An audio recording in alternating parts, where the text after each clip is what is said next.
من الشیطان الرجیم بسم اللہ الرحمن الرحیم قال اللہ تبارک و تعالی فی القرآن المجید والفرقان الحمید رضی اللہ عنہم ورضوا عنہ ذلک لمن خشی ربہ وقال النبی صلی اللہ تعالی علیہ وسلم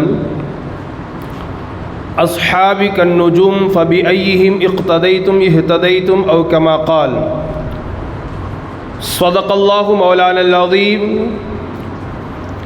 وبلغنا رسوله النبی الامین المتین المبین المعین المختار الکریم ونحن على ذلك لمن الشاہدین والشاکرین والحمد للہ رب العالمین۔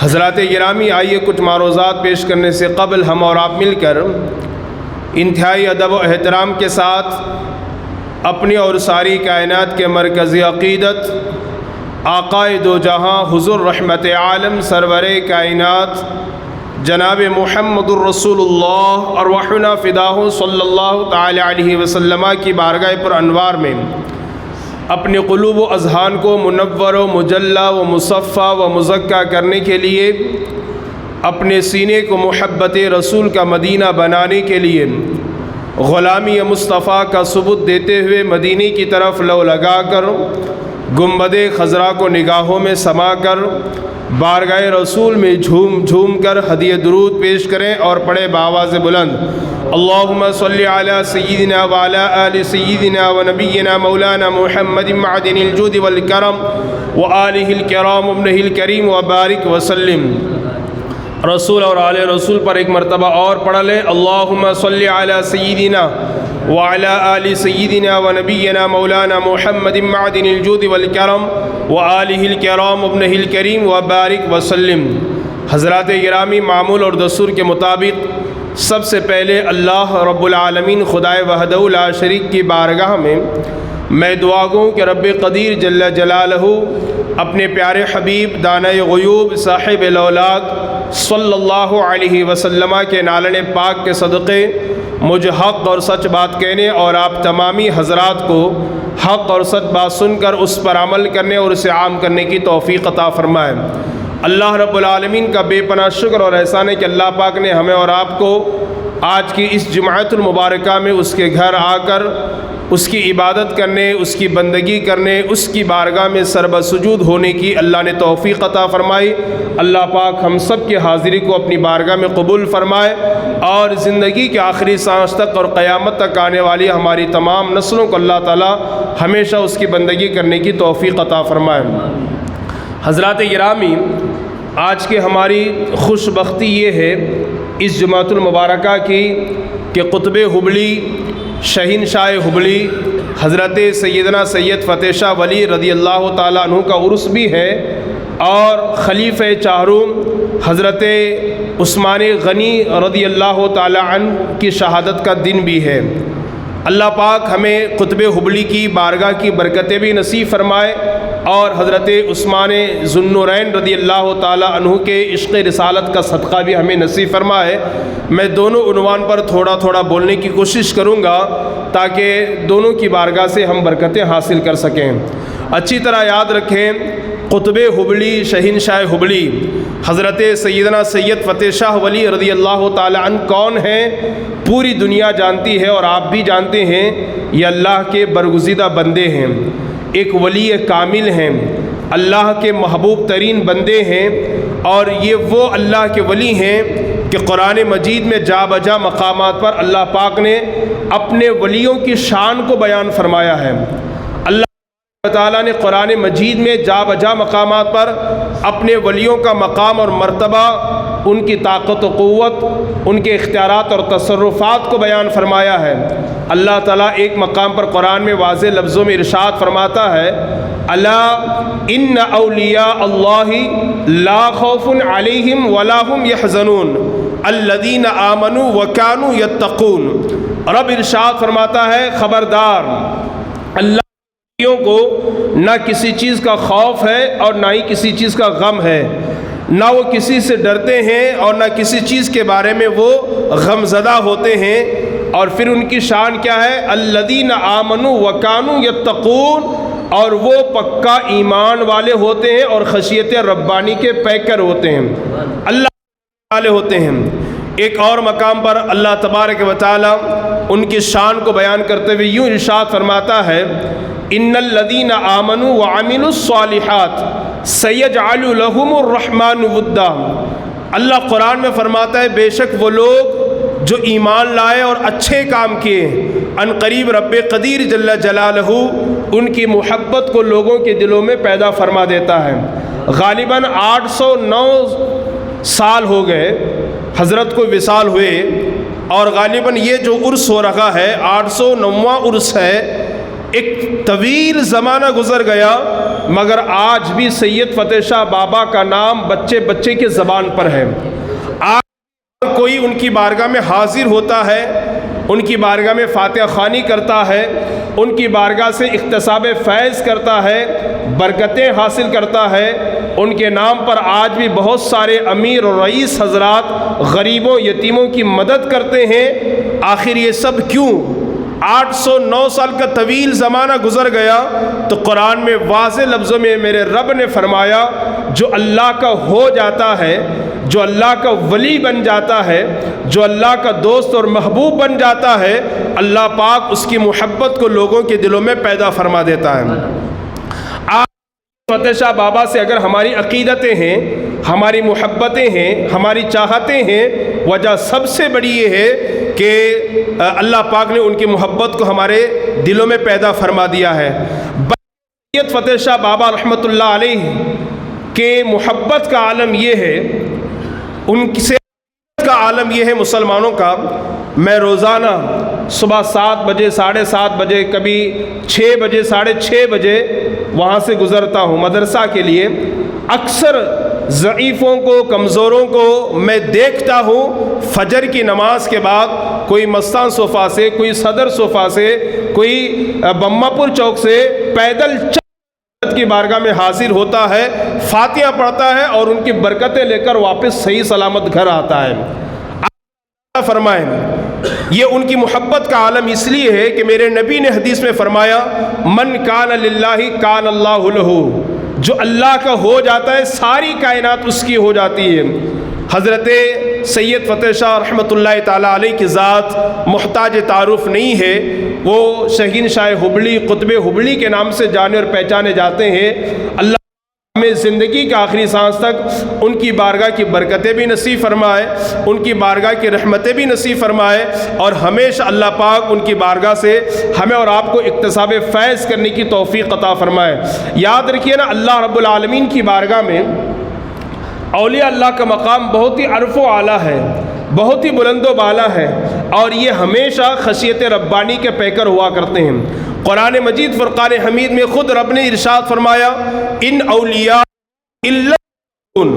اللہ کے اولیاء نہیں ہوتے، ولی ہوتے ہی نہیں ہیں مگر متقی، مگر پرہیزگار، مگر تقوی شیار، یعنی متقی ہی اللہ کے اولیاء ہوتے ہیں، اللہ والے ہی اللہ ہوتے ہیں۔ اور آپ جانتے ہیں حدیث پاک میں میرے اور آپ کے نبی پاک صلی اللہ علیہ وسلم نے ارشاد فرمایا عبادتوں کی بنیاد پر، نیکیوں کی بنیاد پر، کثرت سجود کی بنیاد پر، کثرت سے قرآن کی تلاوت کی بنیاد پر جب کوئی بندہ کی بارگاہ سے قریب ہو جاتا ہے، اللہ تبارک و تعالیٰ خود اس کے ہاتھ بن جاتا ہے جس سے وہ پکڑتا ہے، اللہ کی زبان بن جاتا ہے جس سے وہ بولتا ہے، اللہ ان کی آنکھ بن جاتا ہے جس سے وہ دیکھتے ہیں، اللہ پاک ان کے کان جس سے وہ سنتے ہیں۔ حالانکہ ہمارا خدا جسم اور جسمانیت سے پاک ہے، لیکن کہنے کا مطلب یہ ہے ظاہر سید فتح شاہ کی ہوتی ہے لیکن پاور خدا کا ہوتا ہے، زبان بظاہر سید فتح شاہ بابا کی ہوتی ہے لیکن اس زبان پر قوت اللہ رب العالمین کی ہوتی ہے، سید فتح شاہ بابا کے ہوتے ہیں لیکن سننے کی طاقت جو قوت ہے وہ مولا تبارک و تعالیٰ کی ہوتی ہے۔ اللہ پاک انہیں ایسا کام فرماتا ہے، اللہ اگر میں واقعات اور قصص اور روایات کی روشنی میں ان اولیاء اللہ کی طاقت کو اجاگر کروں، اس کے لیے کافی وقت درکار ہے۔ آپ ذرا سوچئے اور اندازہ لگائیے ان اولیاء کی طاقت کیا ہے۔ اگر کوئی ولی قبر کو ٹھوکر مارتا ہے تو مردہ زندہ ہو جاتا ہے۔ آپ فرمائیں ان اولیاء اگر یہ کسی چور آئے ہوئے چور کو ولی اور قطب بنا کر کے واپس بھیجتے ہیں، پڑھ آدمی ان کی بارگاہ میں حاضر ہوتا ہے تو یہ اسے حافظ قرآن لوٹاتے ہوئے نظر آتے ہیں۔ آپ فرمائیے، تفسیر روح البیان نے بھی اس چیز کو اپنی کتاب میں لکھا ہے۔ تفسیر روح البیان کے اندر آج دیکھیے نا، مرتبہ صورتیں پڑھتے ہیں، دم کرتے ہیں، کوئی فرق نہیں ہوتا ہے، اور اشخاص اور لوگ دعائیں پڑھتے ہیں، قرآن پڑھ کر کے دم کرتے، کوئی اثر اور کوئی رزلٹ نظر نہیں آتا ہے۔ مگر اللہ والوں کا حال کیا آپ جانتے ہیں؟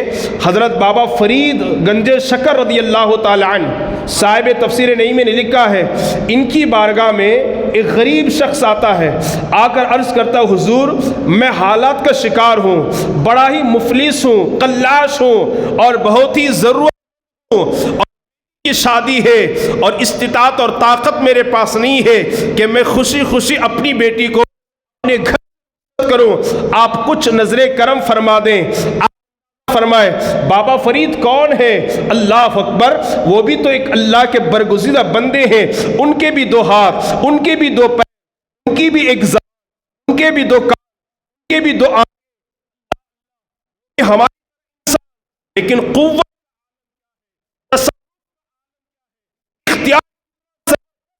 عطا فرمایا ہے، زبان میں کیا پاور ہے، اندازہ فرمائے۔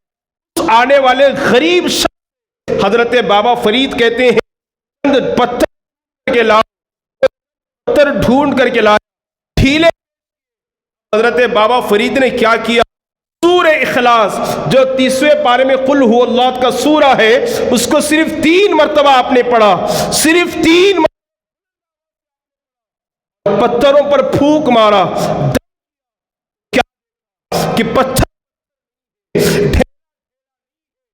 کہ سونا اور چاندی میں تبدیل ہو گیا۔ سونا، اللہ اکبر کبیرہ۔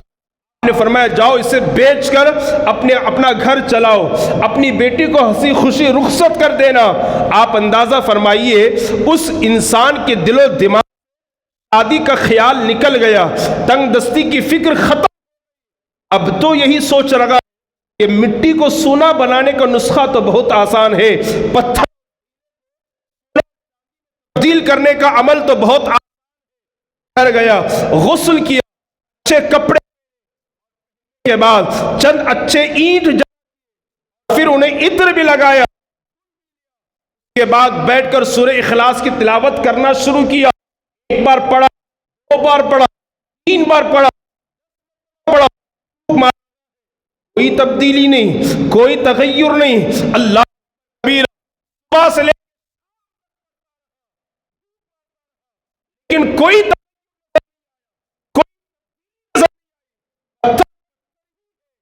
اینٹ مٹی نہیں بن رہا۔ پریشان ہوا، بڑا دوڑ کی بارگاہ میں، صرف 3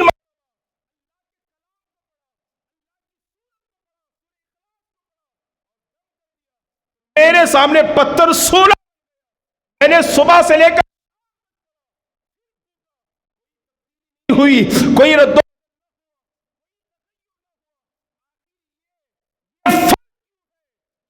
بابا فرید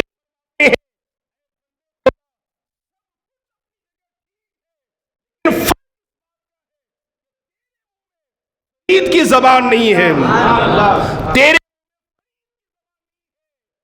کہ فرید اپنی عزت، کبھی جھوٹ نہیں، کبھی چغلی، کبھی غیبت، کبھی کبھی فحش،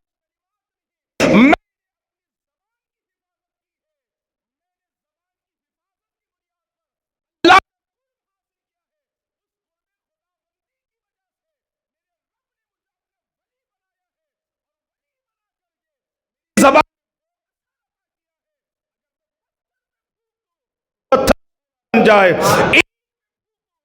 اینٹ سونا بن جائے، یہ اللہ والوں کا کمال ہے، یہ اللہ والوں کی طاقت ہے۔ کبھی ہم ان کا مقابلہ نہیں کر سکتے، کبھی ہم ان کے سامنے نہیں آ سکتے۔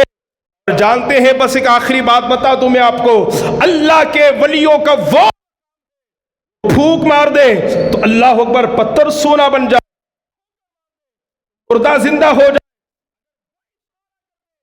12 برس پہلے ڈوبی ہوئی وہ کے ساتھ واپس آ جائے، ان کی بارگاہ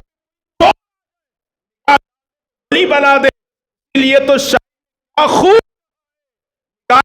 وہ کی بدلتی ہزاروں کی تقدیر دیکھی، ہزاروں کی تقدیر کو یہ بدل دیتے ہیں، انہی بے شمار قدر ولی شہنشاہ قطب حبلی حضرت سیدنا سید فتح شاہ ولی رحمت اللہ علیہ، جن کی اور جن کی بارگاہ سے لوگ صرف نہ مسلم بلکہ ہر طرح کے مذہب کے لوگ آتے ہیں، جھولیاں بھر کر کے چلے جاتے ہیں۔ برکتیں ہم سب کو نصیب فرمائے۔ اللہ تعالیٰ نے اپنے ولیوں کو وہ کمال، وہ مقام عطا فرمایا ہے۔ حدیث قدسی میں رب نے خود ارشاد فرمایا کہ جو میرے ولیوں سے دشمنی کرتا ہے، میں خدا اس سے جنگ کا اعلان کرتا ہوں۔ آج بہت سارے لوگ بڑی معذرت کے ساتھ اللہ کی توہین کرتے ہیں، کرتے ہیں، اپنے برابر کرتے ہیں، لیکن آپ کو میں بتاؤں، دو لوگ جن سے رب نے جنگ کا اعلان فرمایا ہے، انہی میں سے ایک وہ ہے جو اولیاء اللہ کی شان میں گستاخی کرتے ہیں، ان کی بیعت ہے۔ رب نے فرمایا کہ میں اعلان جنگ کرتا ہوں، اور کس بندے کے پاس اب اتنی طاقت ہے کہ وہ اللہ سے جنگ کرنے کے لیے تیار ہو جائے؟ مطلق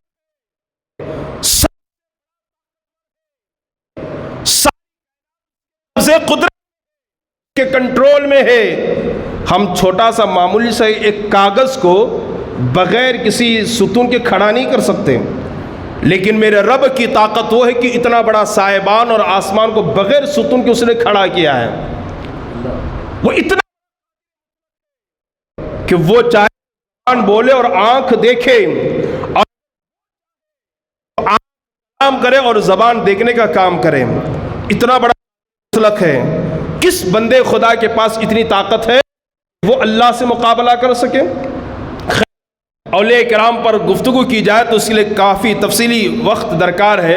حضرت سید فتح شاہ رحمۃ اللہ تعالیٰ علیہ ایک ولی کامل ہیں، ایک عالم ربانی ہیں، اللہ کے برگزیدہ بندے ہیں۔ اللہ پاک ان کی عرس کی برکتیں، ان کی برکتیں ہم سب کو نصیب فرمائے، اور حاضر ہو کر ان کی بارگاہ سے اکتساب فیض کرنے کے اللہ میں توفیق عطا فرمائے۔ اور عثمان غنی رضی اللہ تعالیٰ عنہ جو خلیفہ سوم ہیں، ان کی شہادت کا بھی دن ہے۔ یہ ہمارے لیے بڑی مقدس اور برکت کی بات ہے۔ ادھر سے قطب حبلی کا بھی فیض ہم لیں گے، اور ادھر سے عثمان غنی رضی اللہ تعالیٰ عنہ کی بارگاہ کی برکتیں بھی ہم حاصل کریں گے۔ عثمان غنی رضی اللہ تعالیٰ عنہ، دیکھیے یہ صحابی ہیں، اور چاہے ہو یا ادنا درجے کا ہو، ان سب میں قرآن میں رب نے فرمایا پارے میں رضی اللہ عنہم ورضوا عنہ، یہ اللہ سے راضی ہے اور اللہ ان سے راضی ہے۔ آپ سے اگر میں پوچھوں کہ آپ کیوں آ کر کے بیٹھے ہیں؟ اللہ کی رضا کے لیے۔ آپ کیوں نماز پڑھتے ہیں؟ اللہ کی رضا کے لیے۔ اللہ کی کوئی ثبوت نہیں ہے۔ ہم نماز پڑھ رہے ہیں، قبول ہے اللہ کی بارگاہ میں، کوئی ثبوت نہیں ہے، کوئی چیلنج کے ساتھ نہیں کہہ سکتا ہے، لیکن قرآن میں خود میرے رسول کے ان سے بھی وہ مجھ سے بھی راضی ہیں، مجھ سے۔ اب آپ اندازہ فرمائے، جن سے اللہ راضی ہو جائے، بتاؤ وہ کامیاب کس قدر ہوں گے، کس قدر وہ کامران ہوں گے۔ اور اسی طریقے سے جا بجا مقامات پر قرآن میں اللہ پاک نے اپنے نبی کے صحابہ کی عظمت کو بیان کیا ہے۔ اور ایک اور بات میں آپ کو بتا دوں، صحابہ کا مقام کیا ہے۔ حدیث پاک میں نبی نے فرمایا، حدیث پاک میں کوئی شخص خدا احد پہاڑ برابر سونا صدقہ کرے۔ مدینہ منورہ میں ایک پہاڑ ہے جس کا نام احد پہاڑ ہے، لوگ جاتے ہیں تو اس کا دیدار کرتے ہیں۔ احد کے برابر 16 اللہ کے بعد، اور میرا کوئی صحابی ادنا درجے کا ایک مٹھی برابر جو صدقہ کرے، جو مطلب جاری جوار، ایک مٹھی برابر جو صدقہ کرے، اور کوئی دوسرا آدمی احد پہاڑ کے برابر میرے آقا نے فرمایا اس کے باوجود وہ سونا پہاڑ کے برابر 16 والا میرے صحابی کے مقام اور مرتبے کو نہیں پہنچ سکتا۔ آپ اندازہ لگائیے، جب صحابی کا یہ ہے، عثمان غنی تو خلیفہ سوم ہیں، ذوالنورین، پھر اس صحابی کا مقام اور مرتبہ کتنا بلند و بالا ہوگا، کتنا عرف و اعلیٰ ہوگا۔ آپ سنیے، ہم حضرت عثمان غنی کو کیا کہتے ہیں؟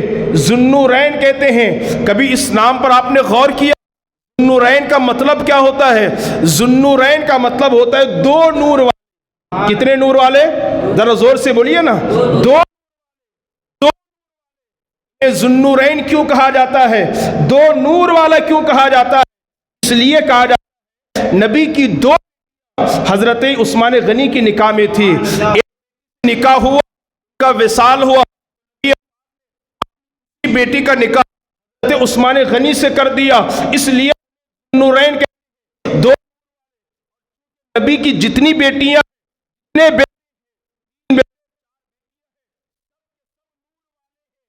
کہ میری نسل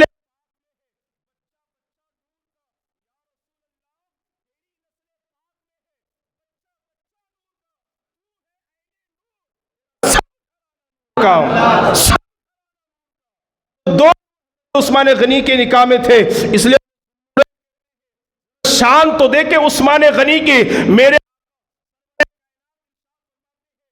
عثمان میری دو نکاح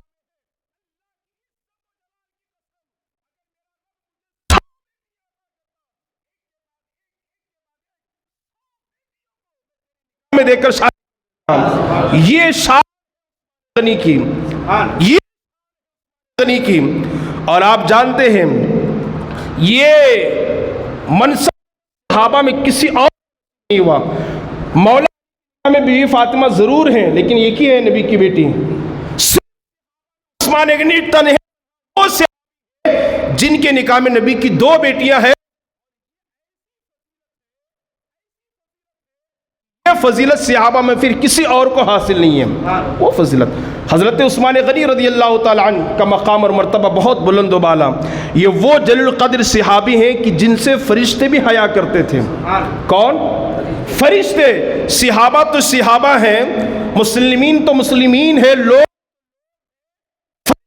شرماتے تھے، حیا کرتے تھے، اتنے بڑے یہ شرم و حیا کے پیکر تھے۔ ام المؤمنین ماں سیدہ عائشہ صدیقہ رضی اللہ تعالی عنہا فرماتی ہیں، ایک مرتبہ کی بات ہے، آقا تشریف فرما ہے، بیٹھے ہوئے ہیں، اور حضور صلی اللہ علیہ وسلم کے ران مبارک سے یا پنڈلی مبارک سے تہبند شریف ہٹا ہوا تھا، لنگی شریف ہٹی ہوئی تھی، یعنی پنڈلی یا ران کا حصہ کچھ نظر آ رہا تھا۔ اللہ کے رسول صلی اللہ علیہ وسلم ٹیک لگا کر کے بیٹھے ہوئے ہیں یا لیٹے ہوئے ہیں، دروازے ماں عائشہ فرماتی میرے والد ابو بکر صدیق نے آواز لگائی اور اندر آنے کی اجازت مانگی۔ اللہ علیہ وسلم لیٹے لیٹے آپ نے اجازت عطا فرمائی، نہ آپ نے اپنی لنگی کو درست فرمایا، نہ تہبند کو درست فرمایا، نظر آ رہی تھی یا بیٹھے ہوئے تھے۔ حضرت ابو بکر صدیق آ کر کے بیٹھ گئے۔ ماں عائشہ صدیقہ رضی اللہ تعالی عنہا فرماتی کہ عمر ابن خطاب تشریف لائے، دروازے پر دستک لگائے اور اندر آنے کی اجازت مانگی۔ نبی نے لیٹے لیٹے اجازت عطا فرمائے۔ ماں عائشہ کہتی کہ میں یہ منظر دیکھ رہی ہوں کہ حضور اور ران کا کچھ حصہ نظر آ رہا ہے، لیکن آپ نے تہبند کو درست نہ فرمایا۔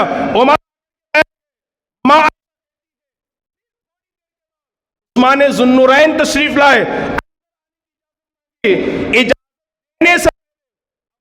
کر کے بیٹھ گئے، اپنے تہبند کو درست فرمایا، لنگی کو درست کر حصے کو تھوڑی دیر کے بعد محفل سجی رہی۔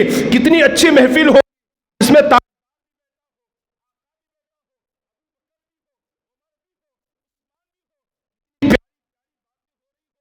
واللہ حسین منظر بات چیت کا سلسلہ ختم ہونے کے بعد، گفتگو ختم ہونے کے بعد سیدہ کر میرے گھر عمر سے عرض کیا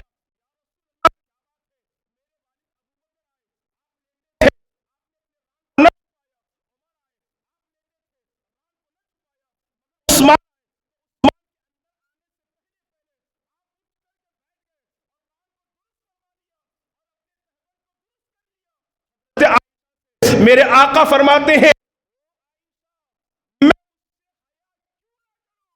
اللہ کے فرشتے بھی حیا کرتے ہیں، جس سے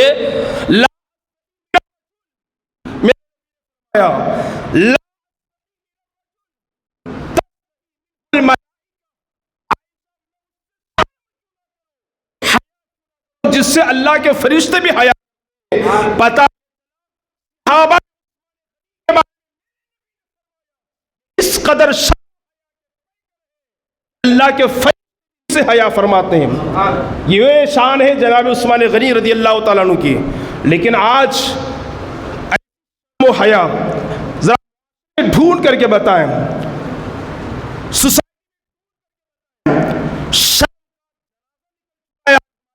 اندر حیا کوئی شرم نہیں، کوئی قوم کے بعد جوان کھڑے پینا ہے، کھڑے کھڑے پیشاب ہے، کوئی شرم نہیں. کیا شرم؟ کون دیکھ لے گا؟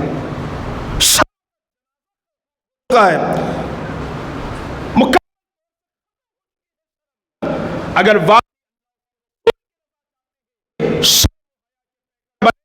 کہ حدیث میں میرے نبی نے فرمایا تم من الایمان، حیا ایمان کا ایک حصہ ہے. حیا ایمان، لیکن آج دھیرے دھیرے حیا کا خاتمہ ہوتا چلا جا رہا ہے اور بڑے نیکوکار اچھے اور سارے کے پاس بھی حیا ہے، شرم باقی ہے. اللہ پاک ہم سب کو شرم و حیا کی توفیق عطا فرمائے. یہ ہے حضرت عثمان غنی رضی اللہ تعالیٰ عنہ. حضرت عثمان غنی رضی اللہ تعالیٰ عنہ کے بارے میں اگر بات کی جائے، اخلاق الگ چیزیں، تعلیم الگ چیزیں، تقوی کردار الگ چیزیں، سخاوت عبادت الگ چیزیں، خوف خدا کی کیا ناوین ہے.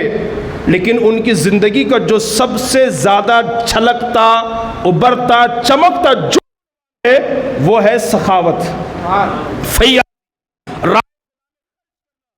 میں کچھ حدیث کی روشنی میں دو تین واقعاتوں کے حوالے کروں تاکہ ہمارے اندر بھی رائے دینے کا شوق اور جذبہ پیدا ہو جائے.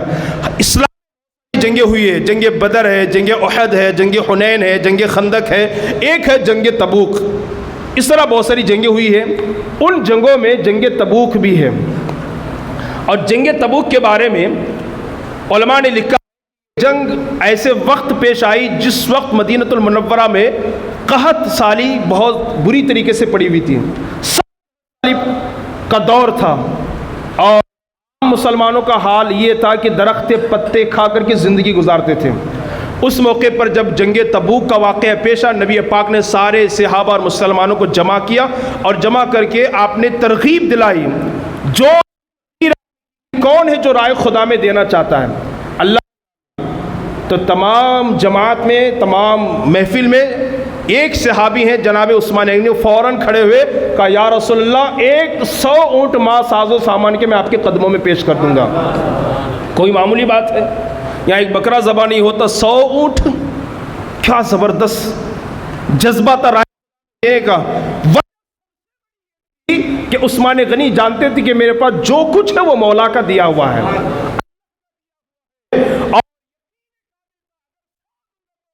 اللہ 1000 ضرور عطا فرمائے گا، یقین تھا. 100 اونٹ دے دیا. نبی پاک نے دوسری مرتبہ اعلان کیا کون ہے جو رائے خدا میں دینا چاہتا ہے. حضرت عثمان غنی پھر کھڑے ہوئے کہا یا رسول اللہ میں 200 اونٹ ماں ساز و سامان کے عطا کروں گا. آپ نے دے دیا. رسول کے حدیث کے الفاظ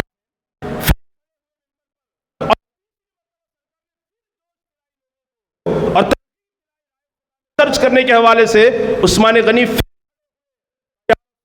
300 اونٹ ماں ساز و سامان کے میں آپ کی بارگاہ میں پیش کر دوں گا۔ اب راوی کا بیان ہے، کہتے حضور صلی اللہ علیہ وسلم جب ممبر سے اتر رہے تھے نا، صرف ایک ہی جملہ بول رہے تھے، بار بار ایک ہی جملہ بول رہے تھے، اس کے بعد کچھ بھی ان کا جنت میں جانا پکا ہے۔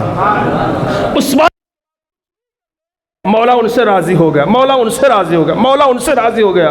اب آپ ذرا سوچیں کہ نبی جس صحابی سے اتنا خوش ہو، اس صحابی کی فضیلت کا اندازہ کون لگا سکتے ہیں؟ یہ عثمان غنی رضی اللہ تعالیٰ عنہ۔ ایک اور واقعہ ہمیں احادیث میں ملتا ہے، اللہ کے رسول صلی اللہ علیہ وسلم جب مکہ المکرمہ سے ہجرت فرما کر مدینہ تشریف لائے تو پورے مدینہ میں صرف ایک کنواں تھا جس کا پانی میٹھا تھا،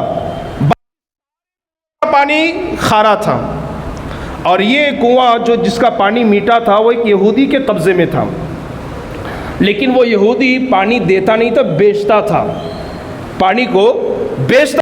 اللہ کے رسول صلی اللہ علیہ وسلم، اور اس سے مسلمانوں کو بڑی تکلیف ہو رہی تھی روزانہ پانی خریدنے میں، ٹھیک ہے، اللہ علیہ وسلم نے صحابہ کیا اور جمع کر کے فرمایا کون ہے جو اس کنویں کو خرید کر کے مسلمانوں کے لیے وقف کر دے؟ حضرت عثمان غنی نے آج سے 1450 سال پہلے 12,000 درہم دے کر کے اس یہودی سے آدھے کنویں کو خریدا۔ کتنے کنویں کو؟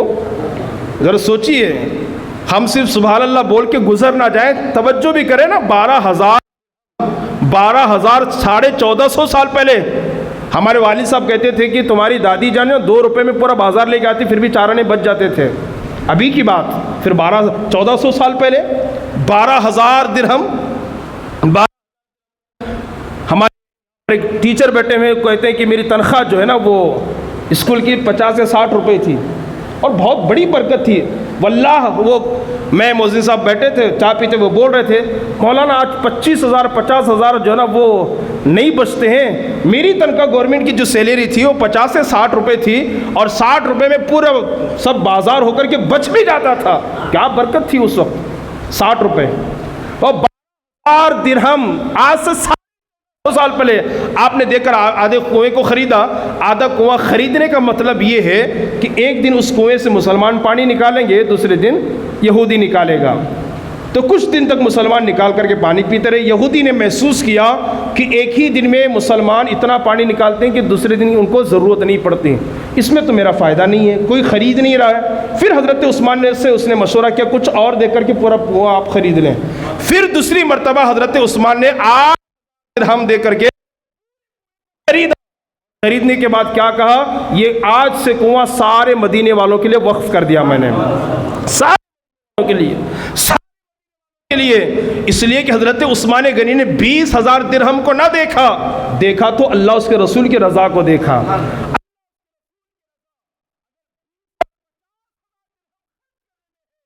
50,000 درہم اس کے رسول کی رضا حاصل کریں، اور پھر اللہ کے بندوں کی خدمت کے لیے آپ نے کنواں کو وقف کر دیا۔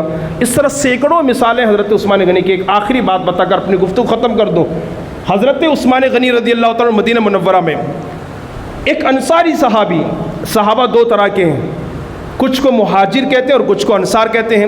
جو مکہ سے مدینہ ہجرت کر گئے انہیں مہاجر کہتے ہیں، اور مدینہ میں رہ کر مکہ سے آنے والے صحابہ کی جنہوں نے مدد کی ان کو انصار کہتے ہیں۔ وہ انصاری صحابی، وہ جو صحابی تھے ان کا گھر جسٹ ایک منافق کے گھر کے بازو میں تھا، اور وہ منافق نمازی پڑھتا تھا، داڑھی بھی رکھتا تھا، لیکن اس کا نفاق اب تک ظاہر نہیں ہوا تھا۔ وہ درخت تھا اس کی جگہ پر، لیکن اس کی شاخیں اس انصاری صحابی کے جگہ میں جھکی ہوئی تھی، جس کی وجہ سے پھل جو نا ان کے وہ صحن میں پڑتے اور بچے اٹھا کر کے کبھی کبھی کھا لیتے، لیکن یہ منہ میں انگلی ڈال کر کے نکال دیتے تھے۔ ایک مرتبہ انصاری صحابی نے حضور سے شکایت کی، یا رسول اللہ درخت ہے اس کی جگہ پر، اس کی شاخیں جھکی ہوئی میرے جگہ پر، اور کبھی کبھی پھل گرتے ہیں اور بچوں کا خطرہ رہتا ہے، کبھی اٹھا کر کھا نہ لیں۔ ہاں، جب کوئی اتنا پرہیزگار ہوتا ہے نا تو اللہ اس کے لیے آیتیں نازل کرتا ہے نا۔ ایسا نہیں ہے کہ جو بھی آ رہا کھاؤ، جو بھی آ رہا کھاؤ، کبھی تحقیق نہ کرو، کھاتے جاؤ پھر جنت میں بھی جاؤ، ایسا نہیں ہوتا ہے۔ جو پرہیزگار ہوتا ہے تو رضی اللہ عنہم ورضوا عنہ، اللہ سے راضی ہیں۔ تو حضور سے شکایت کی انہوں نے، تو حضور نے اس منافق کو بلایا اور کہا کہ وہ جو تیرا درخت ہے اس کی جڑ صرف تیرے جگہ میں، باقی پوری اس کے مکان پہ جھکی ہوئی ہے، گرتے آپ اس کو بیچ دے۔ منافق تھا نا وہ، مومن تو تھا نہیں۔ اور منافق جہنم کے سب سے نچلے درجے میں رہیں گے۔ قرآن کافروں کے لیے فرمایا وَلَهُمْ عَذَابٌ عَظِيمٌ، تو ہم عذاب علیم، ان کے لیے اتنا عذاب تو ان کے لیے اتنا عذاب رہے گا، چونکہ اندر کچھ باہر کچھ۔ منافق جہنم کے سب سے درجے میں رہیں گے۔ اس نے دینے سے انکار کر دیا۔ اب یہ بات شدہ حضرت عثمان غنی کے کانوں سے ٹکرا گئی، اس نے میرے نبی کی بات کو نہیں مانا اور درخت دینے سے منع کر دیا۔ تو اس سے جا کر کہا اس ایک درخت کے بدلے 500 درخت کا میرا ایک باغ ہے، اس پورے یہ درخت بیچ دے۔ آپ ذرا سوچئے، بیچ کر اس صحابی کو وقف کر دیا، تحفے میں دے دیا کہ آج سے یہ درخت تمہارا ہے۔ یہ ہے حضرت عثمان غنی رضی اللہ تعالیٰ عنہ۔ اگر اللہ رسول کی رضا حاصل کے لیے آپ نے کبھی ٹال مٹول نہیں کیا، اور تھوڑا ہم اپنا بھی تھوڑا سا احتساب کریں، نہیں جی اس کی بھی زکوٰۃ نکلے گی، نہیں وہ بیوی ہے نا اس کے پاس 7.5 تولہ سننا نا تو زکوٰۃ نکلے، نہیں مولانا وہ پہنتی ہے، ارے پہنتی ہے تو بھی نکلے گی، ہاں نکلے گی۔ ٹال مٹول تم مولانا کے پاس کر سکتے ہو، ہیلا بھانا آپ امام کے پاس کر سکتے ہو، اللہ کوئی نماز کو چلو نہیں مولانا وہ ذرا کتا جو ٹچ ہو کے گیا ہے، سر نہا کو آتا ہوں، نہیں وہ کیا ہے نا دکان میں ذرا کام کے پسینہ زیادہ ہو گیا، تھوڑا کپڑا چینج کر کے آتا ہوں، وہ چینج کرتے رہے، اب تک آنے کی توفیق نہیں ہوئی۔ ہاں یہ ہیلا یہ بہانا تم امام کے سامنے مؤذن کے سامنے کر سکتے ہو، اللہ کے سامنے کس کا بہانا چلے گا؟ اس علیم و قدیر اور جبار اس کی نگاہ کس کا بہانا چلے گا؟ کس کا بہانا چلے گا؟ کس کا بہانا؟ اس لیے گزارش یہ ہے اللہ رب العالمین کے قانون کو فالو کیجیے، اس کو عملی جامہ پہنائیے۔ اور اس طرح حضرت عثمان غنی رضی اللہ تعالیٰ عنہ کے بے شمار واقعات ہیں، بے شمار، اور میں نے ان پر 1.5-2 گھنٹہ میں نے گفتگو کی ہے۔ میں نے تو صرف ان کی سخاوت آپ کو بتائی ہے، حالانکہ سخاوت کے اور بھی بہت سارے واقعات ہیں، چونکہ پروگرام نہیں بلکہ جمعہ کا دن ہے تو وقت کا بھی خیال کرنا پڑتا ہے اور آپ لوگوں کی طبیعت کا بھی خیال کرنا پڑتا ہے۔ اللہ پاک ان کے صدقے میں ہم سب کو بھی سخاوت کی توفیق عطا فرمائے، کو رائے خدا میں خرچ کرنے کی اللہ توفیق عطا فرمائے۔ حضرت عثمان غنی بڑے شرم و حیا کے پیکر تھے اور بڑے جو ہے وہ خشیت ربانی کے پیکر تھے، اور آپ نے دیکھا ہوگا کہ تراویح میں ان کا جو لقب ہے جامع القرآن، قرآن کو جنہوں نے جمع کیا ہے یہ حضرت عثمان غنی رضی اللہ تعالیٰ عنہ، قرآن کریم کو جمع کر کے اس کی حفاظت کر کے ہم تک انہوں نے پہنچایا ہے۔ ان کی شہادت کا واقعہ بھی بہت تفصیل طلب ہے اور ایمان لانے کا واقعہ بھی تفصیل طلب ہے۔ جناب صدیق اکبر کی کوششوں سے انہوں نے اسلام قبول کیا اور خلیفہ سوم بنے اور خلافت کے منصب پر یہ فائز ہوئے اور اللہ کے بندوں کی انہوں نے خدمت کی ہے۔ اللہ پاک ان کی برکتیں ہم سب کو نصیب فرمائے۔ جس قرآن پاک کو انہوں نے محفوظ کر کے جمع کر کے ہم تک پہنچایا ہے، آج دشمنان اسلام اس قرآن کی بے حرمتی کر رہے ہیں، توہین کر رہے ہیں۔ حضرات گرامی، اس کی کئی وجوہات ہو سکتی ہے، جہاں تک میں نے سوچا کہ کیوں لوگوں کے اندر یہ ہمت قرآن کے خلاف بولیں یا قرآن کو جلا کر کے اس کی بے ادبی کرنے کی کوشش کریں، حالانکہ قرآن کو ختم کر ہی نہیں سکتا۔ اس کی وجہ جہاں تک ہمیں سمجھ میں آتی ہے ہمارا آپس میں متحد نہ ہونا اور آپس میں بٹا ہوا ہونا، یہ لوگوں کو یہ دے رہا ہے۔ یہ تو کئی جماعتوں میں بٹے ہوئے ہیں، کئی گروہوں میں بٹے ہوئے ہیں، بلکہ محلے میں دیکھو تو ہزاروں میں بٹے ہوئے ہیں۔ ہم کچھ بھی ہونے والے نہیں ہیں، قرآن کو جلا لیں یا اس کے اوراق کو پھاڑ دیں معاذ اللہ، یہ کچھ نہیں کرنے والے ہیں۔ اور ابھی چند دن پہلے جو ہے سویڈن کی سرزمین پر ایک ملعون مطعون مردود قرآن پاک کے قرآن پاک کو جلا کر بڑی اس کی بے ادبی کی ہے۔ دنیا بھر کے مسلمانوں کے دل ٹوٹے ہوئے ہیں، وہ بے چین و بے قرار اللہ کی بارگاہ میں دعا کرتے ہیں اللہ پاک اس کو ذلیل و رسوا اور بعد والوں کے لیے نشان عبرت وہ بن جائے۔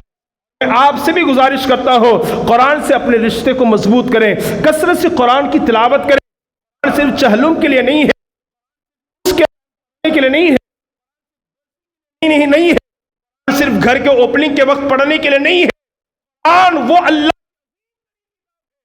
جتنا پڑھو اللہ قرب ہو، جتنا دل کی سیاہی ختم جائے گی اور آخرت میں ہمارے لیے نجات کا ذریعہ بنے گا، جنت میں سارے لوگ ہیں قرآن اٹھانے کا موقع نہیں ملا. قرآن جس مسلمان قوم کا اللہ کے کلام سے یہ وہ قوم ترقی یافتہ کیسے ہو سکتی ہے, وہ کیسے پا سکتی ہے, وہ پا سکتی ہے. میں نے تفسیر روح البیان میں پڑھا ہے علامہ ظفر رضی اللہ تعالی عنہ, یہ کون ہے؟ امام النووی جاتا ہے. جگہ جگہ ان کا نام آتا ہے. امام ظفر نے ایسا کہا, امام سیبویہ نے ایسا کہا, امام فرہ نے کہا, امام خلیل نے ایسے کہا. امام ظفر کا نام امام النووی. اللہ اکبر. ان کے زندگی کے آخری 2 سال جو تھے نا, 2 سال زندگی کے اور پورا فوکس اور پوری توجہ قرآن پر لگائے. صرف قرآن پڑھنا, صرف قرآن, صرف قرآن سمجھنا, صرف اس کے مطابق عمل کرنا اور اس سے مسائل پورے قرآن پر خرچ کیے. اور جب ان کا وصال ہوا تو کسی نے خواب میں دیکھ کر پوچھا حضور کیسے گزری آپ پر, کیا آپ کے ساتھ؟ حضرت امام ظفر کہتے ہیں برسوں برس بخاری پڑھایا, نماز پڑھا, روزہ رکھا, یہ 2 سال ختم تھا. یہ 2 سال بھی پڑھتا تھا توجہ اور خصوصیت کے ساتھ قرآن کے لیے. 2 سال کی نے مجھے نجات عطا فرمائی ہے. امام ظفر ہے. یہ قرآن ہمیں نجات دلانے کے لیے آیا ہے, ہمیں رہنمائی دلانے کی. کوئی بھی اس میں کوئی تبدیلی نہیں کر سکتا, اس لیے کہ اس کی حفاظت کا ذمہ نے اپنے اللہ نے اپنے ذمہ کرم پر لیا ہے. کتنا آپ ختم کرو گے, سینے میں محفوظ ہے. ابھی ایک ویڈیو بہت زیادہ وائرل ہو رہا ہے کئی عرب ممالک میں. ایک صاحب نے جس کو اللہ نے دولت سے نوازا ہے 30 کمرے اس نے بنائے ہیں. کتنے کمرے؟ میں نے دیکھا ویڈیو, ماشاءاللہ کیا زبردست ہے. 30 کمرے اس نے بنائے, ایک ایک پارا اس نے دیواروں پر لکھوایا ہے. آپ دیکھیے نا, دل خوش ہو جائے گا. صاف صاف یہ تحریر جیسے صاف صاف نظر آ رہی ہے نا, ایسے صاف صاف ایسے یہ بنے ہوئے ہیں گول گول. اس میں ایک صفحہ, اس میں ایک صفحہ, اس میں ایک صفحہ, اس میں ایک صفحہ, اس میں ایک صفحہ, اس میں ایک صفحہ. اس طرح ایک پارے میں 20 22 21 صفحے ہوتے ہیں. اس طریقے سے ایک کمرہ ایک پارے کیا, ایسے 30 پاروں کو دیواروں پر اس نے یہ کر دیا ہے. آپ دیکھیں گے نا, صرف ویڈیو میں دیکھیں گے نا تو ایمان تازہ ہو جائے گا. آپ کتنا ختم کرو گے قرآن شریف کو؟ یہ کیا گلی چاہتا یہ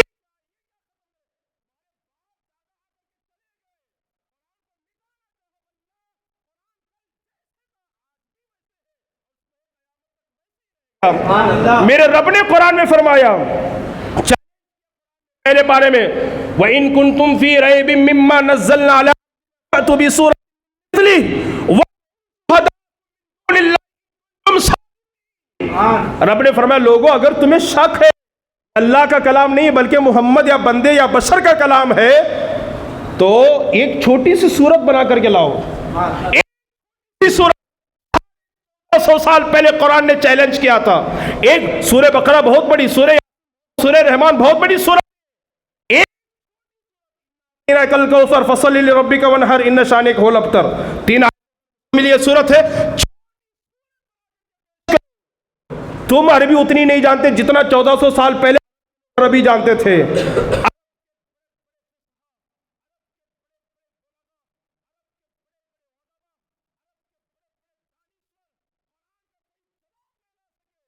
تمہارے باپ کہ تو تم کیا لاؤ گے.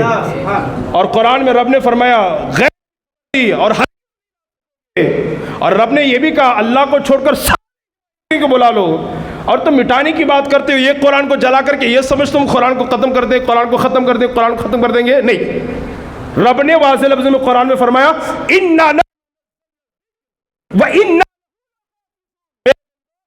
قرآن کو حاصل کیا اور ہم اس کی حفاظت کرنے والے ہیں. تورات کی حفاظت کا ذمہ اللہ نے نہیں لیا, اس لیے تورات میں لوگوں نے رد و بدل کر دیا. انجیل کی حفاظت کا ذمہ رب نے نہیں لیا, انجیل میں لوگوں نے من مانی تحریفیں کر دی.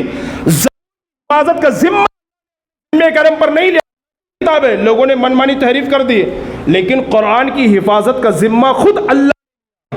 اور ایک یہاں پر عربی کی بات میں آپ کو بتاؤں، آپ کا ایمان تازہ ہو جائے گا اگر تھوڑی بہت سمجھ بوجھ اگر آپ رکھتے ہیں۔ قرآن ایک آیت میں جتنی تاکیدیں اللہ نے جمع فرمائی ہے،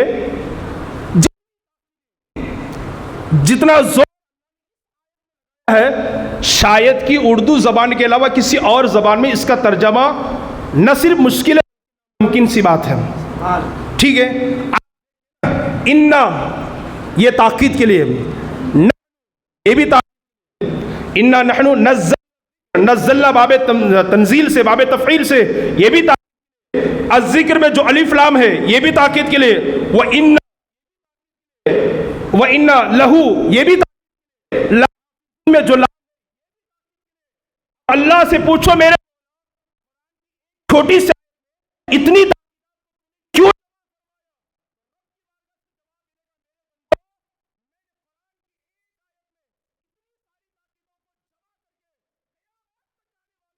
کو یہ بتانا چاہ رہا ہوں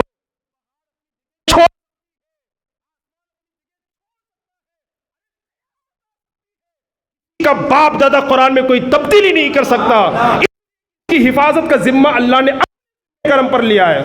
تم کھانے والے بڑے بڑے قرآن کا ایک حرف چھوڑ ایک نقطہ بھی نہیں مٹا سکے، ایک زیر زبر نہیں مٹا سکے، لیکن وہ کر رہے غلط کر رہے۔ ان سے بڑی غلطی تو ہماری ہے جو ہم قرآن پڑھنے کی کوشش نہیں کرتے۔ ابھی بولوں حقیقت کو سے بہتوں کے دل دھکیں گے یہاں پر، کوئی پرواہ نہیں ہے کہ کس کا ہے دکھتا ہے،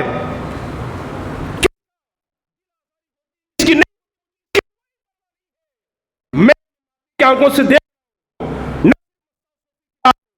پورے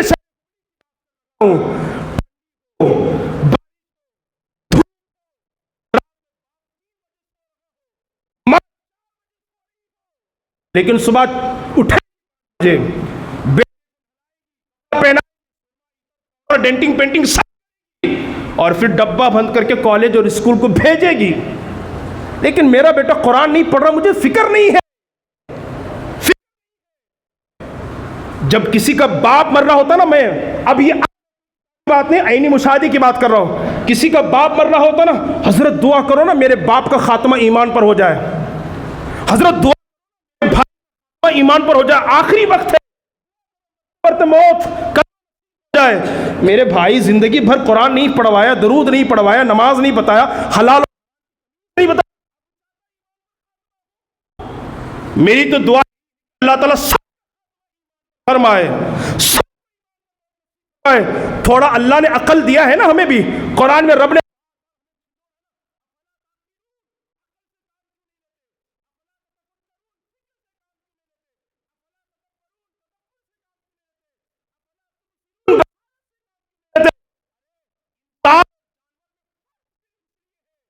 انسان بھی ننگا ہوتا ہے،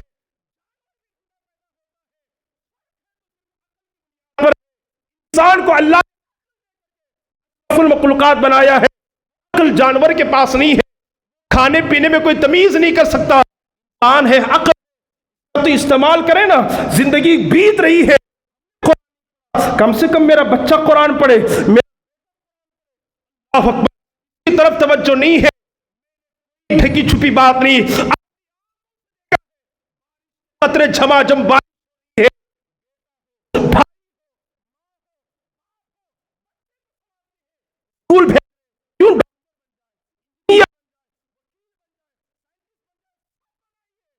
قرآن کی تعلیم کیا ضروری نہیں ہے؟ علم تو یہی رہے، قرآن کا علم تو قبر میں بھی آئے گا۔ سورہ والوں کی آن کی وہ سورہ، اس کی طرف ہماری کتنی توجہ ہے؟ اللہ اکبر کبیرہ، بیٹا ٹیوشن نہ جائے، اللہ اکبر، ہم جا کر کے اس کو تنبیہ کرتے ہیں، پڑھتے ہیں، صوفی کی بات نہیں ہے، آلموسٹ پورے جتنے ہیں۔ ابھی ہمارے ایک سید صاحب ہیں، امام صاحب، وہ بولے حضرت ایسا ایسا مسئلہ ہوا۔ کہا کیا ہوا؟ کہا کہ ان کے بچوں کو میں نے بھیج دیا واپس، 15 دن میں ایک مرتبہ آتا ہے یا 15 دن کے بعد آیا، اب باپ آتا ہے، ارے مولانا لو نانی کے گھر کو گیا تو بٹھاؤ پڑھاؤ. اگر واقعی دماغ میں گوبر ہے اسکول میں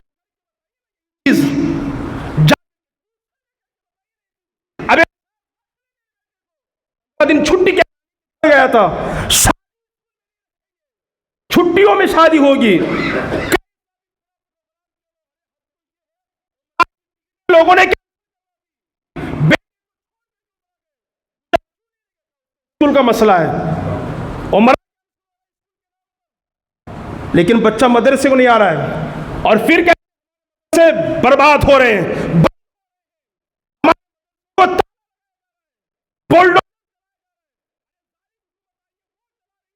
مدرسوں کا کتنا خیال رکھا تم نے.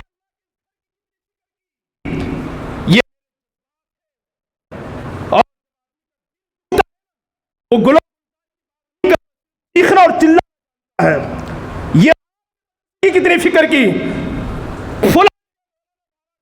بات کر رہے مولانا نہیں مارنا تھا، فلاں دھکا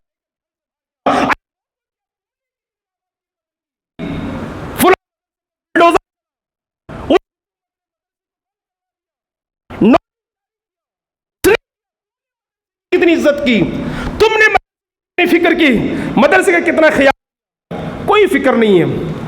پھر حالات ہماری نگاہوں کے سامنے ہیں. اس غنی نے جام شہادت کو نوش کر کے ہم تک پہنچایا ہے. جوڑن کی سرزمین پر ایک صاحب نے قرآن کو جلا دیا، احتجاج کر دیا. ہم نے بابری مسجد رہے، کیا کر لیا ہم نے؟ کوشش کی ہم نے، چاہیے کوشش ہمارا کام ہے. طلاق کا بل پاس نہ ہو، ساری چیزیں ہو گئی. اب آ کر کے اٹکا ہوا ہے کہ یونیفارم سول کوڈ بھی نافذ ہو، UCC بھی ہو، قانون ہو.